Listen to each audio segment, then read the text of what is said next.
What's going on, everyone? My name is AJ. Welcome to the Adoration with AJ podcast. I just wanted to introduce my special guest, Michelle Ray Nunez Reinert. Is that how you want to be introduced? Sure, yeah. There's a lot there, so There I is didn't a know lot if you wanted there. to just be Michelle Ray, or your new last name. So You know what? Just Michelle is fine. this is Michelle. The Adoration podcast with AJ is my adoration for life with the guests that I share experiences with, whether it's my family, my friends, or those that I truly want to genuinely learn about. And I'm grateful to have Michelle on the podcast as the first woman, the inaugural woman on this podcast. We were getting some funny jokes about folks saying, why do you only have men on your podcast?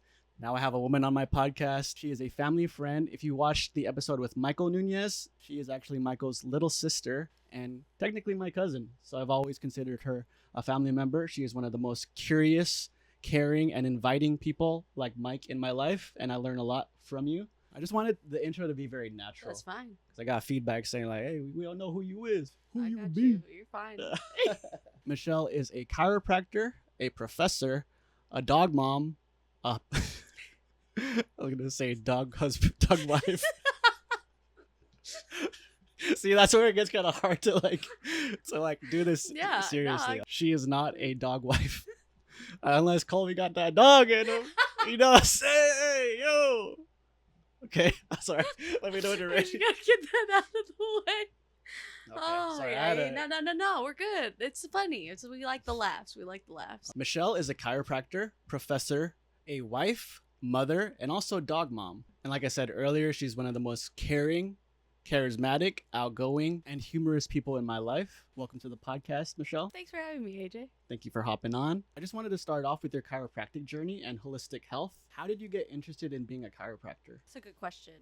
When I was in undergrad, I went to San Jose State University. I went through the nursing track initially. Like, I wanted to be a nurse, of course. I'm Filipino. That's kind of the route that we're supposed to take. But then my grandma was like in and out of the hospital. And I just saw how hard it was for the nurses at the hospital and how much of a toll that the day-to-day took on them. Then I volunteered at Kaiser in Santa Clara. I volunteered in the pediatric department. Then I saw how hard it was on them, and that's what I wanted to do. I wanted to take care of babies. So I decided, all right, it's time for me to switch my major to kinesiology. Didn't really know what I was going to do. I just knew that I was going to go to grad school after that. I looked into PT. I looked into occupational therapy because my brother's an occupational therapist. And then I fell onto chiropractic. And the person that I was with at the time, his dad was a chiropractor. He had taken me to his chiropractor, and I was like, oh, I like this. The bedside manner, the way that people felt when they left the office. Like, they would come in, they'd be, sometimes they'd be having a hard time moving their body, and then he would adjust them, and then they would leave, and they would leave feeling better than they came in. So I said, all right, I think I want to do that. So I looked into it.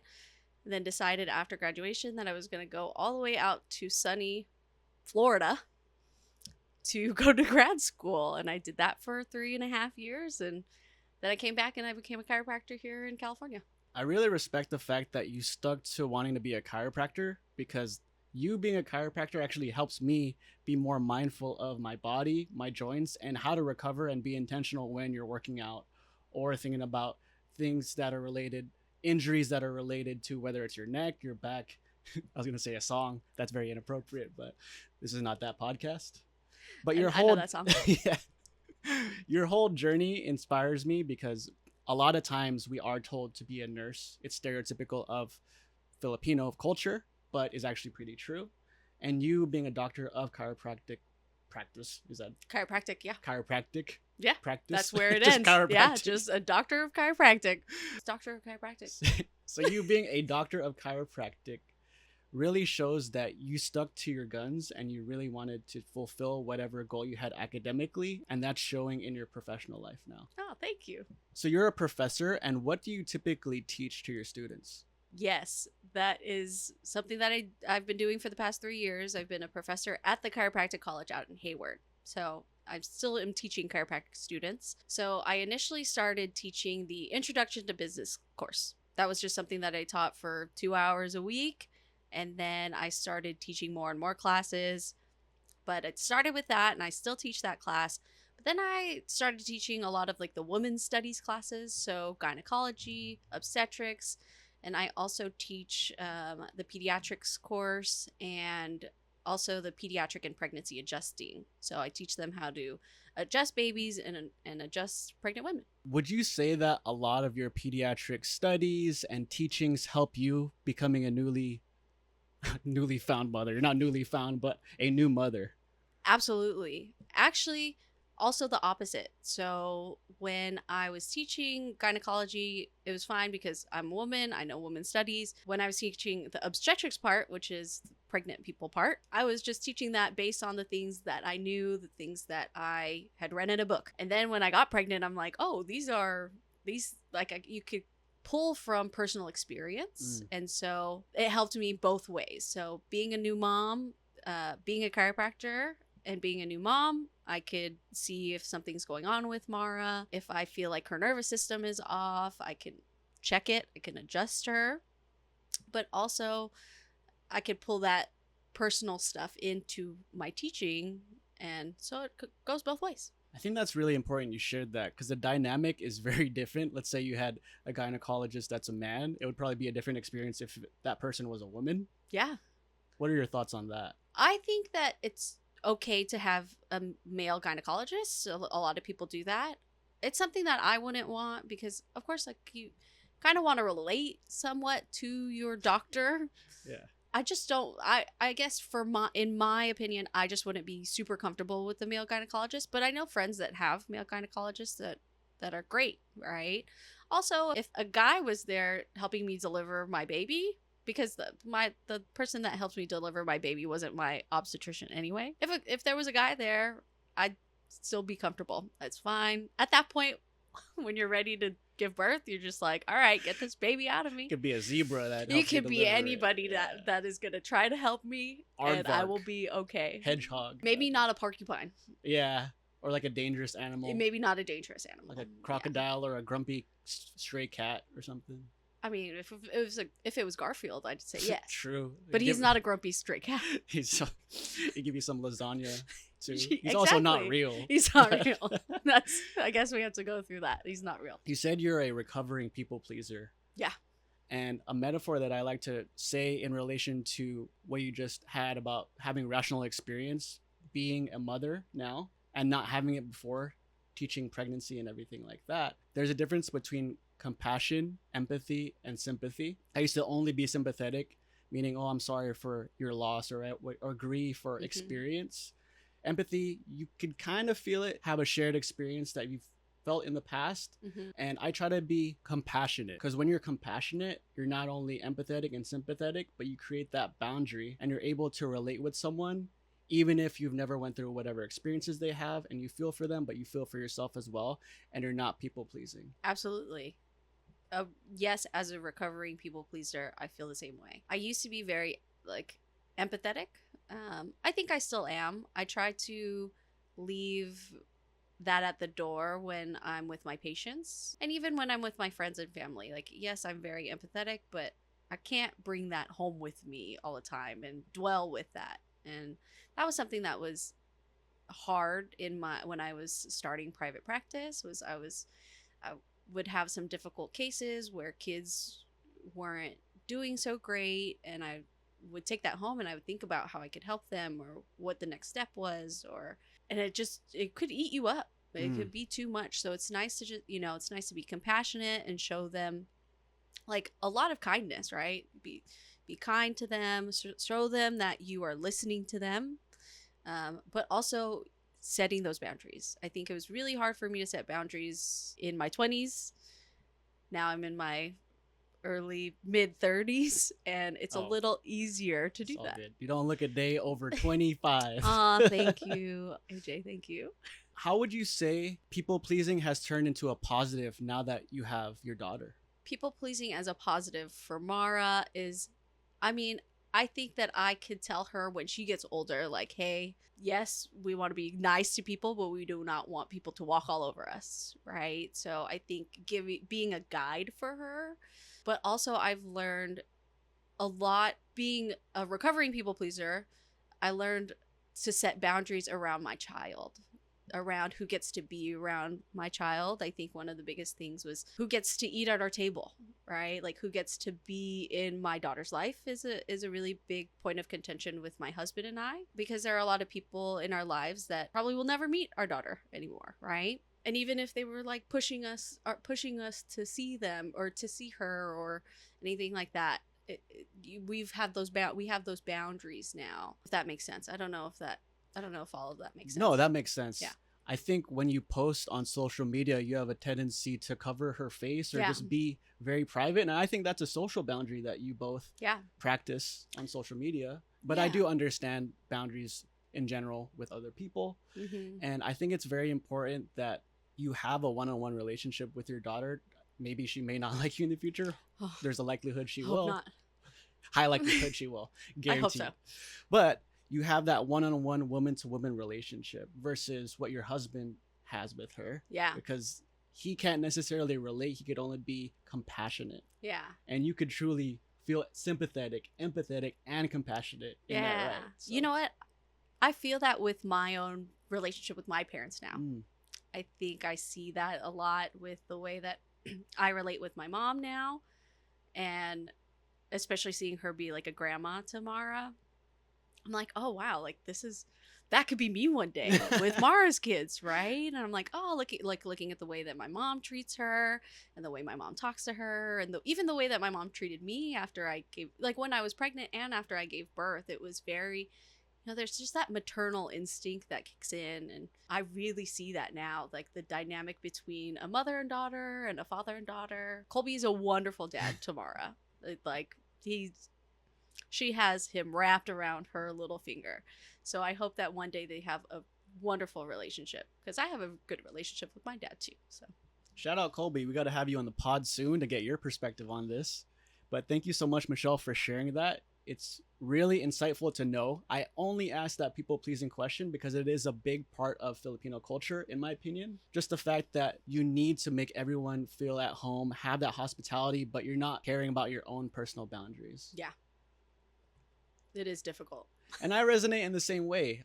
My relationship with my parents is probably the best it's ever been in my entire life. Mm-hmm. And I do live life on my own accord in that, right? But that's just a part of my own personal journey. And I'm very happy to call you a family member because I've seen you through your ups and your downs and your personal growth, and you're glowing and you're flourishing with Colby and Mara and your whole family. Oh, that's so sweet, AJ. No, I mean it. It's not just for the cameras. You know I know this, but I mean, I'm also proud of you. So. Oh, I appreciate it. It's just hard for me to say that, like in a situation where we're like, I don't know, playing beer pong, no, or like eating all you could eat sushi or something. Yeah, like I'm not just gonna bring that out. You're not gonna be like, Michelle, I'm proud of you.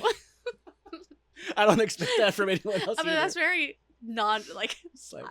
that's also very Filipino of us that we're not just like, I'm proud of you. It's like we're playing Angry Birds at Top Golf right now. We could save that for the Adoration podcast. Absolutely. We'll save it for the podcast. Yeah, I'm about to get angry like the bird right now. But no, I really mean all that. It means a lot. Yeah. So, I mean it too. I'm very proud of how far you've come. Thank you. And we're still going, I'm very, very excited. We're only in our 30s, so we got a long life to live. We Exactly. gotta remember that our parents, like, we're our parents when we were younger, right? Like, they were at this age when they had all of us, and like, it's kind of crazy. And the timeline is really different, I think. The expectations back then are kind of implied to us. Yeah. So it's not necessarily selfish. It's just what they're used to. Yeah. Like when I was your age, I had this many kids, or I had you at this age. Yeah. But the generation is so very different now. It's very different. But I'm like looking at like all of the kids now, and like you guys are you and your brother are the older of the bunch. Yeah. But then there's all these little guys, all the little girls and boys, and I'm like looking at them. I was like, oh shoot! Like in our pictures of us as kids, like our parents were our age. So it's like wild how crazy time and generation spans. And yeah, to speak more on that, Michelle is 25 and I'm 21. No, just absolutely. So she's 4 years older than me, along with my brother. You're probably like 3 and a couple months older than me. So I have like a very unique experience of being very coddled by my parents, or like some uncles and aunts and even my cousins. I consider Michelle a cousin. But my relationship with my cousins and younger cousins. I remember one of them called me a ghost one time because they thought I was like antisocial, wouldn't talk to them. And deep down, I was like, oh man, like obviously that's not relevant now, but I've heard it in the past, and it is kind of hurtful to be honest. But Yeah. you just learn to get thick skin. I've been told that by my uncles. Don't think you're, out of not going guilt free from this hatred too. No, Okay, Kendrick. chill out. Hey, Uh-oh. watch out for the diss track coming soon. That's why we got these mics.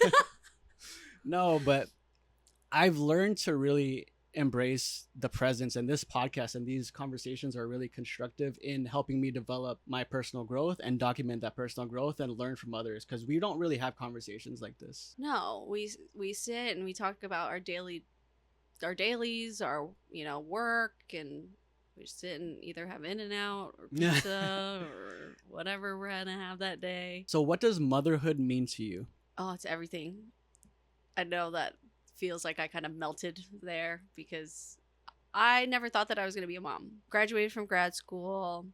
I started a business, and that business was my baby. And a lot of people were like, oh, Michelle, when are you going to have a baby? And I was like, I already have a baby. I have to work on my business. I stepped away from that business, and kind of my life trajectory just changed. Also, along the way, I had miscarried once, and I just thought, oh, maybe it's just not in the cards for me, right? A lot of people are like, oh, God's time. It's not my time. I just went through life thinking, all right, I'm just going to be a wonderful aunt, right? I have nieces and nephews, god kids that I absolutely love and adore. Shout out to all of my god kids out there. You guys know who you are. There's a lot of you guys.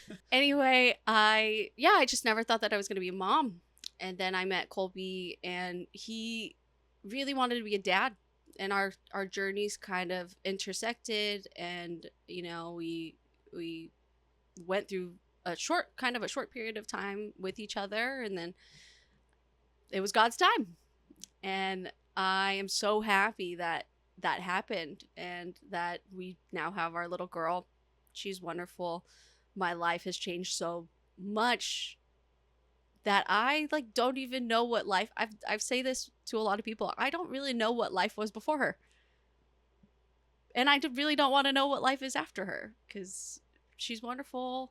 If God blesses us with another kid in the future, fantastic. But right now, we're just gonna enjoy her. But motherhood is definitely a journey that I wanted for a really long time, and then I put on the back burner. But then God was like, all right, it's your time. Here's your baby. God's time. God's time, for sure. Thank you for being vulnerable and sharing your story. It's really inspiring. I'm not necessarily a woman, but I hope to one day have a child as well. And you just never know. I could agree in your work being your baby. Our parents work so hard. We're both first generation children from immigrant parents. Mm-hmm. And sometimes the work is just rooted in you. It gives you that deep sense of purpose. But when you're not working, you almost feel empty. And I'm glad that your child has really brought a sense of purpose in you and Colby that you've probably never felt, but love and feel so fulfilled with. Yeah. The longer you entertain something that's not meant for you, the longer you prolong something that actually is. Mm-hmm. And you saying that Mara brings you that purpose, you didn't know what life was before her, is so inspiring to me and probably anyone that's listening or consuming this right now. So this is more of a fun question. Yeah. We're getting a little too serious. Yeah. No. How has being a pet...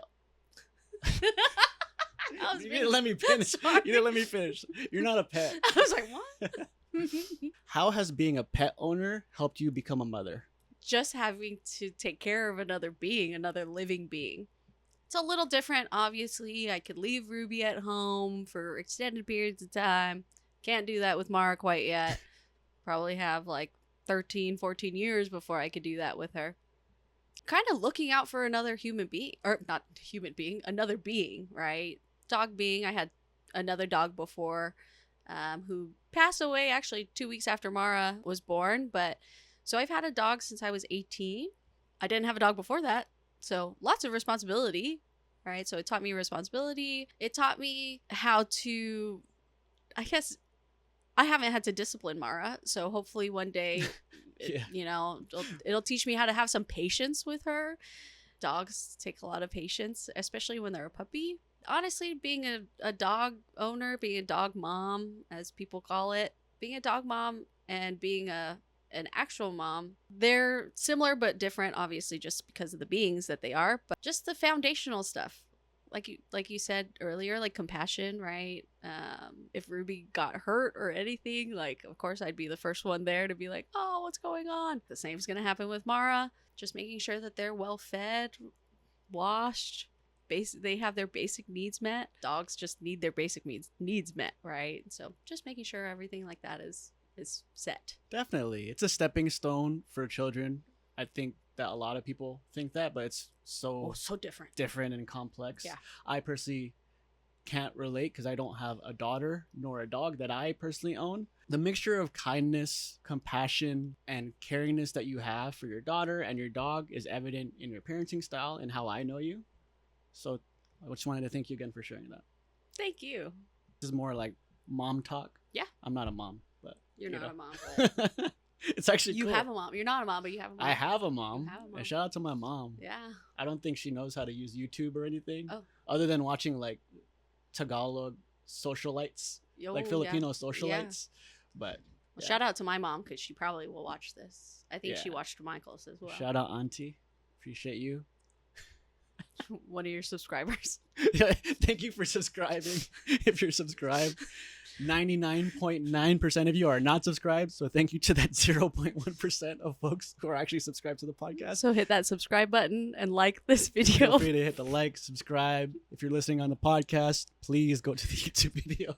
No, there's probably like a different split. But yeah, thank you so much to everyone that's consuming this content. It really means a lot. We spend a lot of time talking about it, preparing for it, filming it, and editing it. And these conversations are ones that we're always going to remember. And they just happen to be documented through video and audio. So what was the thing you were most excited about being a mother for? And what is something that you're like, I don't really care too much about? Something that I was really excited about. It's going to be weird. But like dressing a little tiny being, right? Yeah. Like a lot of my friends and family are like, oh, Mara's drip is way better than mine. And I'm like, yeah, well, look at her mom, right? Like, of course I'm going to dress her in nice clothes. That's superficial. That's the superficial thing that I enjoy. But I think the thing that I was like most looking forward to and is just creating a bond with somebody like that, right? Creating a bond with somebody that is part me, right? I decided to go on the breastfeeding journey, and when I went back to work, I started pumping as well, but she still breastfeeds, and just having that connection with her when she's feeding. And now she, like, you know, she used to do this when she was in newborn, but now she like looks at me and like we will make eye contact, and she just sometimes she'll like smile. If I smile down at her, she'll smile back at me. And so creating that bond, that's just, I know that it's going to be everlasting, and I know that it's not necessarily a core memory for her right now. Imagine. Yeah, at 1 year, like 4 months old. I look like a fish. I look like anyways. But for me, that's like a really big memory for me, right? It's just like looking down at her and just knowing that I built a kind of like a ride or die for life in my baby, right? Literally, yeah. I mean, I get what you mean. You wouldn't necessarily bring that up as a core memory for her when she's older. Absolutely, you remember when I was feeding you? But she'll be like, nah, I don't remember that. like, hey, cool, but thanks, Mom. It's like, thanks for the milk. Wait, there was a second part to that question. Yeah, so building that core memory was probably the best experience you've had as a mother. What is something that you kind of overlook and are over? I'm over the diapers. Funny, I'm over. I mean, not over it. Obviously, I don't mind that she like has dirty diapers. Yeah. Shout out to Colby again, because he is usually the person that changes her diapers.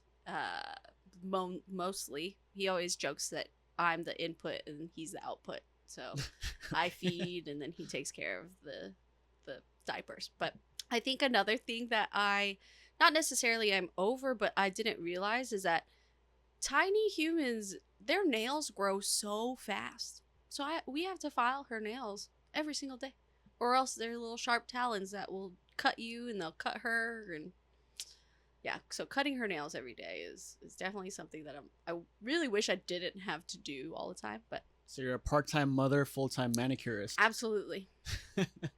That's what it feels like. What is the biggest lesson you've learned in your first few months of motherhood? Is to have some grace. Mm. There's a lot of times where I will even look at Colby and I'll be like, oh, I feel like I'm a bad mom for XYZ, right? And he has to reel me in and give me some perspective. And he's been really good at that. He's an amazing coach. I feel like this podcast is all about him now that I'm talking about it. But he has to reel it in and tell me, like, you know, you have to have some grace because that postpartum period is really difficult, right? And so I had a lot of support, thankfully, but there were times where, you know, your baby is unpredictable. And there were times where she would wake up in the middle of the night and nothing would satiate her. She was just fussy, and I would be like, I don't know what to do. And he would look at me. He's like, take a deep breath. We will get through this together, right? So to have a little bit of grace. And also when I was going back to work, I remember sitting in my car the first day that I was going to work, and I cried because I was like, I have to leave my baby, right? We've been together for weeks on end, and now I have to leave her. And I had to think about, like, okay, I just got to give myself some grace. This next couple weeks at work is going to be a little difficult, and even my students had to give me grace as well, because, you know, going back at postpartum, pretty early postpartum, was a little difficult, but we made it through. The metaphor you provided is a ride or die, meaning your daughter, but you need that partner in crime, which I personally think is your husband. Absolutely. And Colby. And that's so great that you have a support system for you to feel comfortable with when you're not feeling your best internally. Yeah. Because sometimes we don't give ourselves grace, and you just need someone to reassure that you are doing okay, even when we don't know what anyone else is doing, especially ourselves in life. Absolutely. I think of him as definitely my partner in crime. And it's hard too. I don't have a daughter, and it would be difficult to understand how they communicate as infants or even babies. Mm-hmm. Sometimes they just truly don't know. Maybe they need to use the restroom in their diaper, or are just hungry, or just want to look at you. Yeah. So maybe they just want attention. You never know. Exactly. You really never know, and it doesn't matter. Like, even through the weeks, you're like, well, I think you're hungry, so let's try that one. Yeah. But I've seen memes out there that were like, my foot's itchy, but she just keeps giving me the bottle. She wants to be on the podcast. Exactly, right? She's like, ooh, what is this? Okay, so I just had a few more questions. My first question was, what is a lesson that you've had to learn the hard way? I feel like there's a lot of lessons that I've had to learn the hard way. If you had to pick one that resonated with you the most. One of the hardest lessons I've had to learn fairly recently, probably in the last decade of my life, is people are only in your lives for seasons. Some people are only in your lives for seasons, right? I think of you in my life. You're going to be in my life for many seasons of my life, right? But there are seasons where, you know, I went to chiropractic college. We didn't talk as much. We kind of go through these phases of, you know, we communicate a little more here and there. But there are people that could be your best friend for years, and then, you know, out of the blue, maybe not out of the blue, but you fall out, but they were meant to be there for a season, and they were meant to teach you a lesson, but they were not meant to be there forever. So there are people that are meant to be in your life forever, but there are definitely people that aren't. So all you have to do is thank them for their time there, thank them for the lessons, and then kind of let it go. I don't want to be a petty person, right? That's one of the biggest lessons as well, is that, you know, definitely in your youth, you think like, yeah, I'm going to be petty AF, right? Like, whatever. But I think through the years, I've learned, like, hey, they taught me this, they taught me that.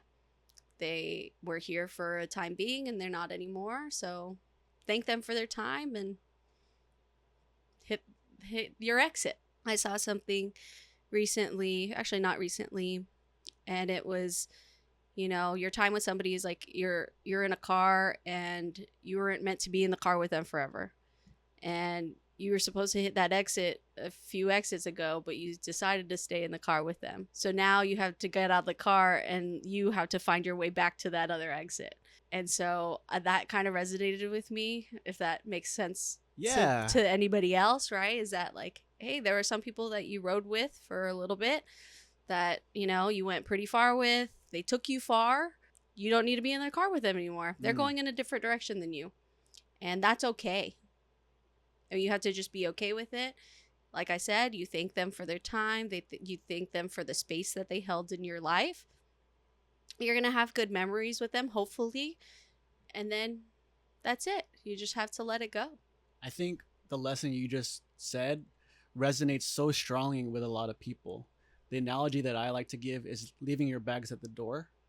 When you're going for a flight, forget the bag somewhere, then you just got to let it go.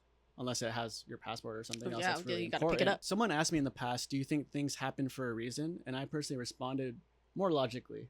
And now, me being more vulnerable on my journey, I've really admired that I could be more vulnerable and really express the fact that, no, I think things actually do happen for a reason now. Like you said, if for a moment in time in a season, that served that reason. But I personally like to leave my bags at the door, whether it's a friend, relationship, not necessarily family member, but a lot of times I'm personally very independent. And sometimes in the past, I'd be like, man, like no one ever really cares. Like there's a meme and a metaphor of the support. When you're up, there's a full stadium of people, but when you're down, there's one person in that seat in that stadium. Yeah. And I've always thought that way internally, but I've embraced the fact that I am who I am, and we all just have to be authentic with ourselves. And you're not being authentic if you're holding on to something that's not really serving you. And it doesn't allow you to be compassionate. You're more sympathetic for yourself. But if you're going to have that victim mentality and you're not doing the work, nothing's going to change. That's true. Another lesson that I've learned the hard way is just to know who's going to be in your front row, right? That's another analogy that's out there is, you know, when you, like you said, when you're up, there's a lot of people there, but who are those people in your front row? Right? Who's constantly there? Who's always going to cheer you on? Because I've, in my short few years of life, right? I'm still a teenager. There's been a lot of downs. Sorry, I just got that. I was like very deeply concentrated in what you were going to say, and then you inserted the joke. But yes, you're good. Go ahead. Still a teenager. Sorry. But I've been through a lot in, you know, the short period of time on this earth, and there's only like a handful of people that I definitely know are in my front row and that are going to always be there and cheer for me, because even in my lowest lows, there are those people that are like, oh yeah, I'm here for you, but are they really there for you? Like, did they fall off? Did they just say that they were there and they're not there, right? They're not truly there when you need them. So really learning who is in that front row is really, really important. I love that. I've spent so much time on my own journey, personally, mentally, and even physically, that your brother actually texted me today just asking how I was. I know. He told me. Yeah. We were on the phone. Shout out to Mike. You're probably telling him that you're going to hop on the pod, and exactly. He texted me. But those small reminders. Oh, no, he texted you before that. Hey, shout out to Mike, man. I appreciate you. But there are small moments and several people in my life that send me those reminders that I matter, and they're my biggest fan when I'm not the biggest fan of myself. And they're really in my corner like you have in your corner. Because sometimes I spend so much time alone and doing my own thing. And I used to have a very forward-facing social media presence that people are just like, oh yeah, he's fine. He's doing what he wants to do. When in reality, I just don't want people to get the wrong impression of me, because I can't have this conversation like we have on a podcast with everyone in real life and really have them get to know me. Like, I'll be honest, my coworkers and people that I work with on a daily basis probably know me the best out of anyone, even probably my parents or my brother and everyone else. That's what happens because they see you they interact with you so often, right? They've like my best friend in life was my work best friend for a really long time. And so they definitely know you because they're the ones that see you all the time. Yeah, and I'm grateful and thankful for my peers, my friends, and my family. But sometimes I feel morose and lonely deep down because I feel like no one really gets to know me. And it's one of those like, I'm confident in myself, but I still have to grow from that thought of, well, they don't really care. Like, they don't really know me, and I'm never going to get the chance to actually have them understand me or try to get to know me. So I just don't really make an effort. But now I understand that confidence and energy is radiant. If we had this podcast and I was just like, hey, Michelle, so One, I would say, please don't sit like that.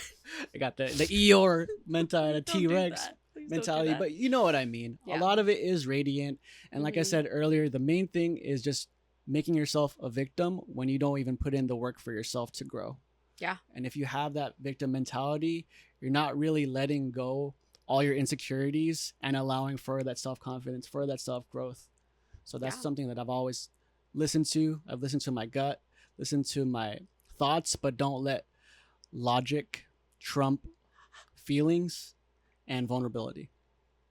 Something I had to learn Yeah. the hard way. So that's kind of my That's your lesson that you Lesson. learned the hard way. I didn't wanna- it's Here not we about go. me, it's No, about- but I like this. but This you is know, what I'm it's also a about. teenager, so you Yeah. still got a little bit of we time. just really went from being 30 to being 25 and 21 Hey, to being don't reveal the teenagers. age, they don't know. No. Yeah. In my head, you're still Honestly, when I got pregnant, I was like, "Oh my god, how am I going to tell my parents I was still a teenager?" no, they're super excited. I thought Everyone's it was excited. teen pregnancy. What's that called? Teen Mom? Yeah, Oh, the that- show, right? It's Yeah. Teen Mom, and I was like, but when I got pregnant, I was like, "Oh no, I'm still a teenager. How am I going to tell my parents?" What is a lesson that you wish you've learned earlier in life? I wish that I had more discernment when I was younger. I kind of just went with what I felt like in my gut, right? Or what I wanted to do, but I didn't really have any discernment. I didn't have, like, I didn't think, sometimes I didn't think logically. I just thought with my heart or my gut, right? And I didn't necessarily do pros and cons of what I was going to do or who I was going to hang out with or anything like that, right? So I think I wish that I did have a little bit more discernment, at least till I was 25, because that's when your brain fully develops. But I wish that there was, I wish that I had that. Yeah, I wish I would be able to discern the things that were good for me or the things that I thought were going to be good for me. I love that. Thank you for sharing that. For me, I think a lesson I wish I knew earlier is that self-limiting beliefs will always hinder you. Because I've always been scared. Like I said, I'm the youngest of my generation, and I've had a tendency to be coddled by, friends, family. There's many friends or family members that don't want to drink or do, other things like drugs in front of me because they feel like I'm so innocent and pure. They don't want to be a bad influence. And I'm so grateful for that perspective. But at the same time, I've lived super close to all my schools.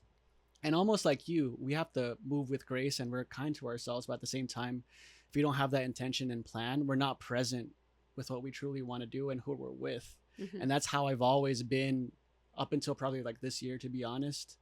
I've always had a fear and waking up in sweats about, a job or what I didn't do, a woman and past things, Mhm. and a lot of fears that I've had in my life. And I'm so glad that I could identify stability in my career, stability in my physical health, stability in my mental health. And people like you help me be my best self in that, right? Just hearing about your story, hanging out with you and your husband and your family, which I consider family as well, even though we're not blood.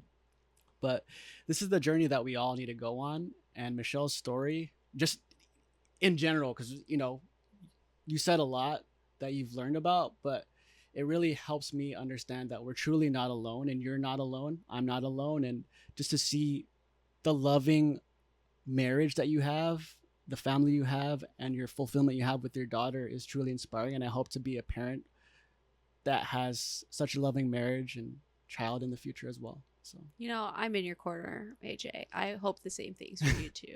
thank In you. your own time, right? Yeah. In our own time. In time. So once again, this was Michelle. Thank you so much for hopping on the pod. Is there anything else you wanted to say to the people? No. Actually, Okay.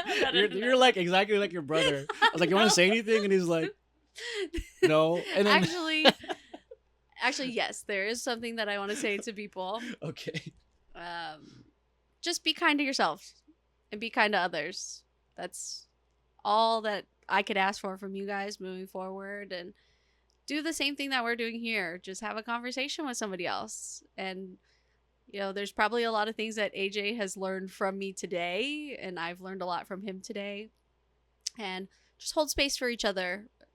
This world is full of hatred and animosity, so please just be kind. And you never want to be on your deathbed being hard on yourself. You always want to be kind, and the fact that we inherently are on borrowed time at all times and it's never guaranteed helps me really understand that what's the worst that could happen? It could be literally worse. You could physically not be alive and not remember anything. Yeah. And the more and more I live in fear and in those self-limiting beliefs, I don't have an adoration. I have a hatred for myself, a hatred for what I didn't do, and a tendency to lean towards regrets. But I personally don't think I have any regrets. It's all just lessons. That's a half glass full mentality, but I know a lot of people will have the opposite. Because true pressure is trying to survive on a daily basis. We have white collar jobs, we're educated. The folks that are on the streets or homeless or don't even have food and are trying to find simple things like water on a daily basis have true pressure in their lives. If I have to make a sales goal for work, that is not true pressure compared to the survival that folks have to have, whether it's ongoers on the street or even our parents at a very early age.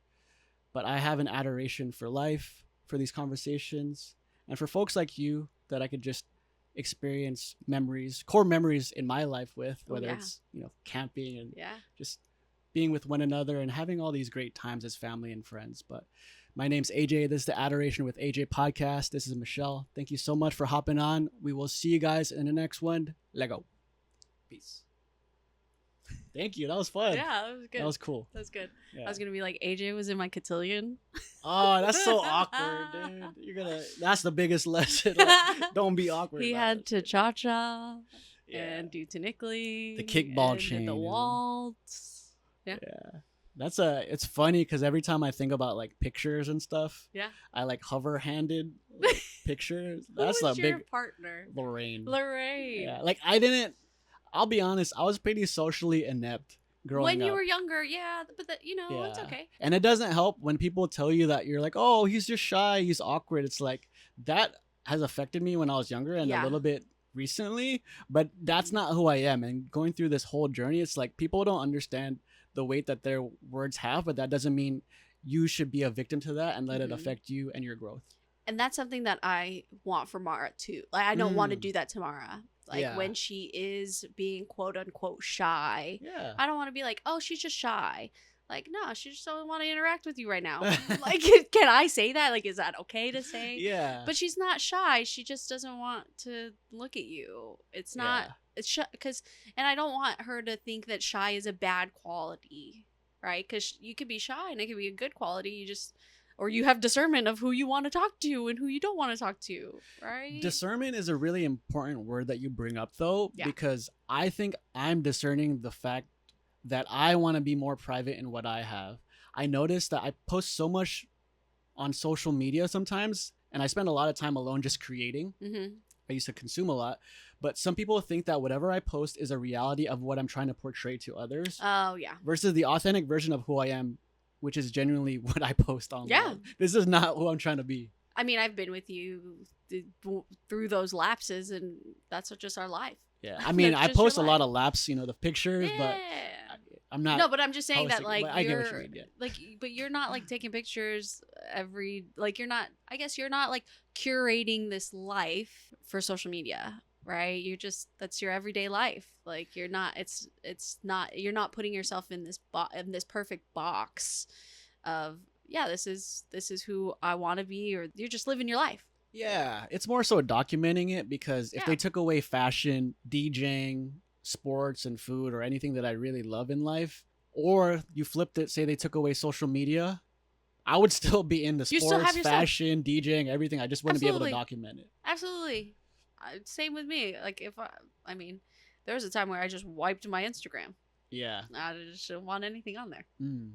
And there's people like that. But now I think there is a discernment. There's things that like I don't want to post my daughter because I don't really have her consent, right? Like I grapple with this because I'm like, oh, I'm tired of putting sunglasses on her. But also I don't have her consent to put her face out there on social media. Yeah, I always thought about that. I just, I think about that. Or like I usually, if I'm posting something for like my business page, like I'll have to ask like the parents, like, can I post your kid's face or anything like that. Like of course you have to have a media release form, but it's still one of those like you want to ask if it's okay. Social media is a game, but I think you put it in a very intentional perspective that I've never thought about. In business situations, you always have to have, whether it's liabilities, or permissions or rights from others to use their likeness or face in a picture. That's actually really intentional, and it resonates with the fact that you are trying to have a stronger sense of discernment and intentionality when revealing your life. Because if you were to ask anyone, they would almost never think about their daughter and their consent if they want to be posted online. Yeah. So that actually means a lot. Obviously, there's a lot of privacy and other things there, but the way you worded it and currently act in it really means a lot, and it makes a lot of sense. Because anybody could like screenshot that, right? And put that on the internet. I mean, I still show my close friends her pictures, right? It's not like I don't take pictures of my daughter. TMZ. But they are exclusive. If you're not in my close friend circle, then you've never seen her face. Chill out, Peter Parker. Someone's gonna buy it. TMZ. Please don't. I'm just kidding. Please don't. But yeah, right. So there is that sort of like you have to have some sort of discernment through there in your life. Yeah, that's awesome too. And I know that she's at a very young age and she's probably not going to remember a lot of it, but the lessons that you could provide her through your own journey is so beneficial, being a woman that she could relate to, and having a mother figure and having just guidance on how to move with grace, how to move with intentionality, and have discernment. That was up behind the scenes. We were just talking. Yeah, I'm gonna add that somewhere in there. It's fine. Yeah. I figured, I was like, we'll just keep chatting and you can have more stuff if you need more stuff. Well, sometimes those are the best conversations because it's truly like we're just chopping it up. Yeah. Like, because you think they think that you just ended when you said. But with some guests, it's like that's how it is. Like they're like, all right, like okay, bye. Yeah. No, I think that I love your podcast. Thank you. I've been a fan of yours since you were little. So thank you. And maybe I'm not in your front row because like that's probably reserved for like your immediate family, but I'll be in like the first few rows. No, I appreciate that. I'm always cheering you on. Honestly, I don't even look at it as rows. I always think of it as a, gymnasium or stadium. Like, I don't count who's. I got floor seats. Yeah. Everyone got floor seats. Not everyone, but I never thought about that because I don't have like one best friend. You know what I mean? No, I don't either. But I just think about like, the people that are always there when I need them, right? Like I went through some really difficult stuff a couple years ago, and the people that were there for me day in and day out picked up every phone call, responded to texts, made sure that I was okay. Like I definitely know that they're going to be there for me if time comes and I need them, right? And I didn't realize who was in my front row until then, because nothing major had ever happened in my life, nothing major that was on the bad side, right? So a lot of good stuff had happened to me, right? And so nothing major on the bad side had happened. So when that stuff happened, it was like very evident on who was going to be there for you and who was going to check in on you. Even when I moved to chiropractic college, it was when I would come back, I would realize who was in my front row, because who would want to see me when I was here. Right? That's actually a really good test of who's your friend. Yeah. Like if you move to another state, who's actually visiting. Not to put anyone on blast, because my family's probably the only people that visited me in New York. Michael saw you in New York. He did. Hey, shout out to Mike. That's funny. See, but Michael is in my front row for sure. Oh my gosh. Yeah. Like he visited me. Yeah. That's hella funny. Hey man, shout out Mike.